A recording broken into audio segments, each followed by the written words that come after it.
कई ऐसी रहस्यमयी जगह हैं जिनके बारे में बहुत ही कम लोगों को पता है। आज मैं आपको एक ऐसे ही अनोखे गांव के बारे में बताऊंगा जिसके बारे में ये कहा जाता है कि आज तक वहां जो भी गया है वो कभी वापस लौटकर नहीं आया। इस रहस्यमयी गांव को मुर्दों का शहर भी कहते हैं। दोस्तों, 5 पहाड़ों के बीच छिपी ये पहाड़ी पत्थर की बनी छोटी छोटी सफेद झोपड़ियों से ढकी है। इन झोपड़ी नुमा ढांचों की गिनती करना भी मुश्किल है। इनमें स्थानीय लोगों ने अपने परिजनों के शव दफनाए थे। दोस्तों, मैं बात कर रहा हूँ रूस के उत्तरी ओसेटिया के सुदूर वीरान इलाके में स्थित दरगावस गांव की। दोस्तों, वो कहते हैं ना कि खूबसूरत दिखने वाली चीज खतरनाक भी हो सकती है। ऐसा ही कुछ इस जगह के साथ भी है। देखने पर मन को मोह लेने वाली ये जगह वैसे तो बहुत खूबसूरत है, लेकिन फिर भी कोई जल्दी से यहाँ जाने की हिम्मत नहीं करता।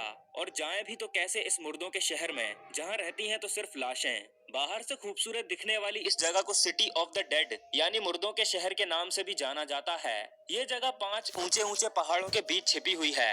यहाँ पर सफेद पत्थरों से बनी अनगिनत तहखाना नुमा इमारतें हैं। इनमें से कुछ तो 4 मंजिला ऊंची भी हैं। हर इमारत की प्रत्येक मंजिल में लोगों के शव दफनाए हुए हैं। जो इमारत जितनी ऊंची है उसमें उतने ज्यादा शव हैं। इस तरह से हर मकान एक कब्र है और हर कब्र में अनेक लोगों के शव दफनाए हुए हैं। ये सभी कब्र तकरीबन 16वीं शताब्दी से संबंधित हैं। यहाँ तकरीबन 99 इमारतें हैं। इस तरह से हम कह सकते हैं कि ये जगह 16वीं शताब्दी का एक विशाल कब्रिस्तान है, जहाँ पर आज भी उस समय से संबंधित लोगों के शव दफन हैं। हर इमारत एक परिवार विशेष से संबंधित है, जिसमें केवल उसी परिवार के सदस्यों को दफनाया गया है। इस जगह को लेकर स्थानीय लोगों की तरह तरह की मान्यताएं भी हैं। लोगों का मानना है कि पहाड़ियों पर मौजूद इन इमारतों पर जाने वाला लौटकर नहीं आता।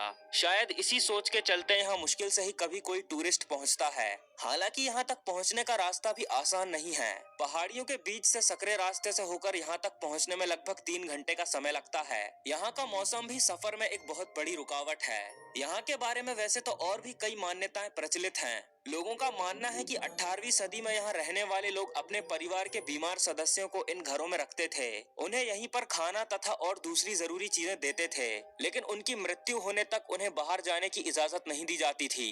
ये जगह रहस्यमयी तो है ही, साथ ही रोमांचक भी है। इसीलिए टूरिस्ट के अलावा वैज्ञानिकों की भी इसमें खास रुचि बनी रहती है, ये जानने की कि यहाँ पर रहने वाले लोगों का जीवन कैसा था। इस जगह में वैज्ञानिकों की बहुत रुचि रही है और उन्होंने इस जगह को लेकर कुछ असामान्य खोजें भी की हैं। वैज्ञानिकों को यहाँ कब्रों के पास नावें मिली। उनका कहना है कि यहाँ शवों को लकड़ी के ढांचे में दफनाया गया था, जिसका आकार नाव जैसा था। हालांकि ये अभी रहस्य ही बना हुआ है कि आसपास नदी मौजूद न होने के बावजूद यहाँ तक नाव कैसे पहुंची। नाव के पीछे मान्यता है कि आत्मा को स्वर्ग तक पहुंचाने के लिए नदी पार करनी होती है, इसीलिए उसे नाव पर रखकर दफनाया जाता है। यहाँ पर वैज्ञानिकों को हर तहखाने के सामने कुआं भी मिला। इन कुओं को लेकर ये कहा जाता है कि अपने परिजनों के शवों को दफनाने के बाद लोग कुएं में सिक्के फेंकते थे। अगर सिक्का तल में मौजूद पत्थर से टकराता तो इसका मतलब ये होता था कि आत्मा स्वर्ग तक पहुंच गई।